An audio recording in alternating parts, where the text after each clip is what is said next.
Yuki Onishi menghilang saat ikut festival untuk memperingati Greenery Day atau Hari Hijau yang diadakan di kotanya. Polisi dan lebih dari 3.000 relawan mencarinya, namun tidak pernah ditemukan petunjuk apapun tentang keberadaannya. Yuki Onishi lahir pada tahun 2000. Yuki berusia 5 tahun pada saat kejadian. Dia tinggal di kota Sakaide, Kagawa bersama orang tuanya dan kakak perempuannya yang berusia 8 tahun. Kedua orang tuanya merupakan karyawan biasa di sebuah perusahaan. Meskipun kedua orang tuanya sama-sama bekerja, tapi mereka punya cukup waktu untuk jalan-jalan bersama keluarga dan menghabiskan waktu bersama. Tanggal 25 April 2005, Greenery Day atau Hari Hijau diperingati di seluruh Jepang dan di tanggal itu merupakan hari libur nasional. Hari Hijau diperingati dengan tujuan menyatukan manusia dengan alam serta menyadarkan akan pentingnya melindungi lingkungan. Hari Hijau dapat diperingati dengan pergi ke taman, kebun, berkemah, mendaki gunung, atau mengikuti acara ramah lingkungan lainnya. Di hari itu, Yuki bersama ibu dan kakaknya pergi menghadiri festival mencari rebung yang diadakan di kotanya. Sang ayah tidak jadi ikut karena ada pekerjaan mendadak. Mereka pergi ke hutan Goshikidai, tempat festival itu diadakan. Mereka pergi dengan mengendarai sebuah mobil. Sepanjang perjalanan, kakak beradik ini sangat bersemangat dan berkata kalau mereka akan memenangkan hadiah pertama dan akan menunjukkan hadiah tersebut pada ayah mereka. Sang ibu memperingatkan kedua kakak beradik ini untuk tidak mendekati kolam yang dekat dengan tempat festival tersebut diadakan. Sang ibu juga memperingatkan kalau mereka tidak boleh masuk terlalu ke dalam hutan dan meminta agar selalu berhati-hati sebab hutannya sangat lebat. Yuki dan sang kakak mengiyakan perkataan ibunya. Sekitar 30 menit kemudian, mereka pun sampai di lokasi. Mereka mengumpulkan peralatan yang diperlukan dan berangkat ke tempat yang telah ditentukan. Ada sekitar 60 orang yang berkumpul untuk mengikuti acara tersebut. Penyelenggara acara membacakan rute perjalanan dan membagi kegiatan hari itu menjadi 2 sesi. Sesi pagi adalah untuk menikmati alam seperti jalan-jalan santai atau kegiatan lain yang menyenangkan. Sesi siang berlangsung antara pukul 1 sampai 2 siang. Akan diadakan acara pencarian rebung. Saat sesi pagi, kedua kakak beradik itu asik bermain sementara sang ibu mengawasi mereka. Tepat pukul 1 siang, penyelenggara mengumpulkan semua peserta dan mengatakan bagi keluarga yang memiliki rebung paling banyak akan dapat hadiah dan acara pun dimulai. Semua orang berlomba-lomba untuk mendapatkan rebung. Beberapa menit kemudian, Yuki sangat senang saat dia menemukan rebung pertamanya. Karena tubuhnya yang kecil, dia kesulitan menggali rebung. Jadi ibu dan kakaknya lah yang bertugas menggali rebung dan mengumpulkannya. Sementara Yuki bertugas untuk menemukannya. Sampai pukul 1:20 siang, mereka hanya mengumpulkan 3 rebung. Sementara keluarga yang lain berhasil mengumpulkan lebih banyak. Yuki bertekad ingin menemukan lebih banyak rebung. Yuki mengatakan kepada ibunya bahwa dia akan mencari lebih banyak rebung dan berlari sedikit menjauh dari ibu dan juga kakaknya. 20 menit kemudian, sang ibu tidak melihat Yuki di sekitarnya. Sang ibu membawa kakak Yuki mencari gadis itu dengan mengikuti arah kemana Yuki berlari sebelumnya. Namun mereka tak menemukan Yuki sampai jam menunjukkan pukul 2 siang. Sesuai aturan, setiap orang harus kembali ke tempat pertemuan. Berpikir mungkin Yuki telah kembali ke tempat pertemuan, akhirnya dia dan putri sulungnya berjalan kembali ke tempat pertemuan. Namun sesampainya di tempat itu, Yuki tidak ada di sana. Ibu Yuki mulai panik dan mulai bertanya ke orang-orang yang ada di sana. Dia mendeskripsikan Yuki tapi tidak ada satupun yang melihatnya. Ibu Yuki lalu menitipkan putri sulungnya kepada salah satu peserta dan pergi mencari Yuki sendirian.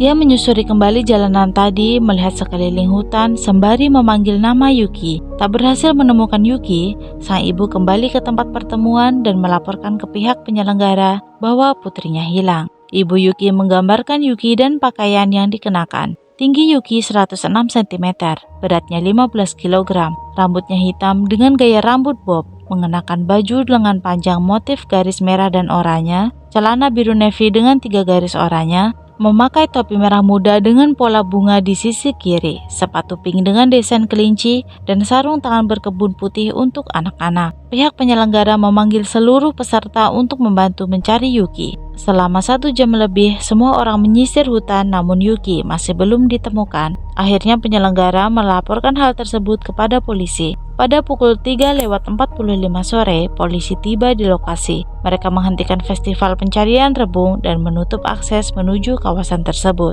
Setelah memperoleh daftar orang-orang yang mengikuti kegiatan pencarian rebung dari pihak penyelenggara, polisi mulai menanyai para peserta satu persatu. Hasilnya diperoleh 3 petunjuk penting. Seorang gadis SMP berkata dia pernah bertemu dengan Yuki. Mereka sempat mengobrol singkat dan setelah itu Yuki pergi sendirian. Seorang pria juga mengatakan dia secara tidak sengaja melihat anak kecil dengan ciri-ciri tersebut saat menelpon di dekat tempat berkumpul. Dilihat dari catatan panggilan ponselnya, waktu dia melihat Yuki adalah pada pukul 1:40, 10 menit setelah Yuki berpisah dari ibunya. Peserta lain dalam acara tersebut mengatakan kepada polisi bahwa dia melihat seorang pria mencurigakan dengan tas ransel sekitar pukul 1:48 siang saat dirinya sedang menggali rebung. Pria itu pun menggali rebung di dekatnya. Namun pria itu kemudian berbalik dan pergi begitu saja. Ranselnya yang besar dan menggelembung menarik perhatiannya. Polisi lalu meminta salinan foto yang dimiliki oleh saksi, tapi tampaknya pria misterius itu tak ikut dalam kegiatan tersebut. Polisi menggeledah hutan dan di sekitar kolam. Anjing pelacak pun dikerahkan. Saat dibawa masuk ke dalam hutan untuk menyusuri bau Yuki, anjing pelacak itu tiba-tiba berhenti di satu titik di dalam hutan, namun tetap tidak ditemukan apapun di titik itu. Bahkan pemadam kebakaran pun dipanggil untuk membantu melakukan pencarian, namun Yuki tetap tidak ditemukan. Lebih dari 3.000 orang ikut mencari Yuki, namun tidak ada satupun dari mereka yang berhasil menemukan petunjuk apapun. Keesokan harinya, polisi membawa 4 anjing pelacak lagi yang telah dilatih untuk melacak bau Yuki. Tapi mereka berhenti di titik yang sama seperti kemarin. Polisi lalu menambah anjing pelacak lagi. Setelah membiarkan anjing-anjing itu mencium bau dari botol minum bekas Yuki, mereka berkelana ke hutan untuk melakukan pencarian menyeluruh. Saat tiba di tempat tertentu di dalam hutan, anjing polisi tersebut tiba-tiba berhenti bergerak di titik yang sama seperti sebelumnya. Polisi kemudian memperluas area pencarian hingga ke hutan pegunungan sisi utara. Kolam Tambe pun dikuras menggunakan pompa karena mengira Yuki jatuh ke sana. Mereka kemudian mengirim seseorang untuk mencari Yuki di lumpur di dalam kolam, namun tetap tidak ditemukan Yuki di sana. Polisi juga melakukan pengawasan terhadap kamp mobil dan pusat pengunjung Taman Setogo Shikidai setelah pukul 1:30 siang pada hari itu. Namun upaya tersebut tidak berhasil. Pencarian Yuki berlanjut hingga jam 9 malam dan tetap tidak ditemukan petunjuk apapun. Polisi akhirnya mengumumkan berita hilangnya Yuki ke seluruh negeri, berharap ada yang bisa memberikan petunjuk. Beberapa bulan setelah peristiwa tersebut dipublikasikan, muncul beberapa teori mengenai hilangnya Yuki. Teori pertama, Yuki dimangsa oleh binatang buas. Beberapa berpendapat Yuki telah diambil oleh seekor elang, tapi pendapat tersebut dikesampingkan karena beban maksimum yang dapat dibawa oleh seekor elang tanpa kesulitan adalah 1-2,5 kg, sedangkan Yuki memiliki berat 15 kg. Banyak orang yang percaya juga kalau Yuki diserang oleh binatang buas di darat. Oleh karena itu, anjing-anjing polisi mungkin takut dengan bau binatang buas itu sehingga anjing-anjing tersebut berhenti bergerak. Namun para ahli berpendapat hal itu sepertinya tidak mungkin terjadi. Kenapa? Karena jika memang ada binatang buas yang memangsa manusia, seharusnya binatang itu meninggalkan jejak seperti darah atau pakaian yang dikenakan korban. Dan jika memang Yuki diserang binatang buas, pasti ada saksi lain yang melihat karena saat itu ramai pengunjung. Namun meskipun polisi telah berupaya semaksimal mungkin, tidak ada bukti penyerangan atau petunjuk yang ditemukan.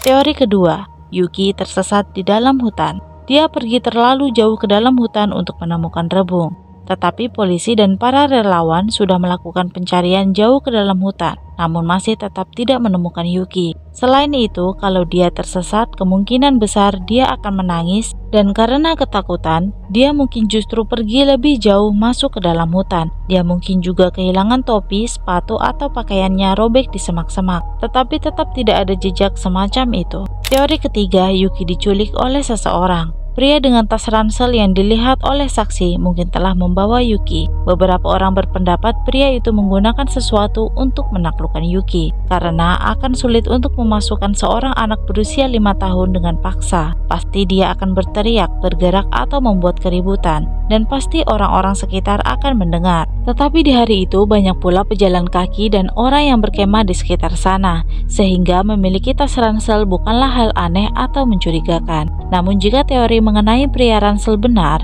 artinya kejahatan ini adalah kejahatan yang telah direncanakan karena harus menyiapkan ransel besar dan membawa sesuatu untuk pemikat. Beberapa orang beranggapan mungkin saja orang yang menculik Yuki membawa atau menggunakan cara khusus untuk menghindari pelacakan anjing polisi, seperti menaburkan bubuk cabai, merica, dan lain-lain yang dapat menyebabkan anjing polisi tidak memperoleh informasi bau. Itulah sebabnya anjing polisi berhenti bergerak. Sudah 19 tahun berlalu, Yuki Onishi masih belum diketahui keberadaannya. Polisi Kagawa merilis sketsa wajah Yuki saat remaja jika dia masih hidup. Mereka menyebar poster dan memasangnya di tempat-tempat umum, berharap seseorang dapat mengenalinya. Sebuah situs web dibuat untuk Yuki, di mana dalam web tersebut berisi informasi singkat tentang Yuki dan kontak yang bisa dihubungi bagi siapa saja yang memiliki informasi sekecil apapun tentang Yuki. Dukung channel ini dengan share ke teman-teman kamu dan jangan lupa untuk klik tombol subscribe dan nyalakan loncengnya. Terima kasih.